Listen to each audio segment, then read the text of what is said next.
Before we look at the execution, we just want to look at sort of how the market was behaving in and around this zone. So what we had over here was we had market open. This was the market open. Now, if we dissect this candle by candle, let's take a look at how the market was reacting. So we tap into the zone 9:35. At 9:35 Eastern, we tap into the zone.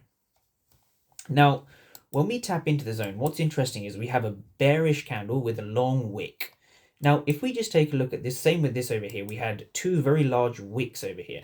Now, were these wicks buyer dominated or seller dominated, right? Who was more aggressive inside of these wicks? Now, you will see that there's a lot of blue delta, right? These rectangles inside the candle, we refer to them as the delta. And the reason the delta is so important is because the delta shows you who is aggressive at those prices. So between 69.21 and around 69.11 or 10, we see a lot of aggressive buying, but we see follow through to the downside, right? I'm going to break that down one more time. We see aggressive buyers, right? Because the ask is greater than the bid. I mean, if we look over here in this candle, 940 candle, 160 for 348, 403 for 598, 499 for 692.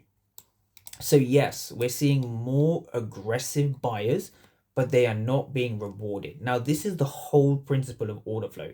You don't trade order flow blindly, right? You have to define your level and you need to use order flow with follow through. So yes, we have positive delta. Buyers are aggressive. There are more aggressive buyers than sellers, right? There are more market participants hitting the ask, which means that there are more market participants looking to buy, right? But they don't have follow through. So you're looking for delta with follow through. Now, once you see that aggressive buyers are unable to sustain higher prices through the downside follow through, it goes to show you that sellers are really in control of the price.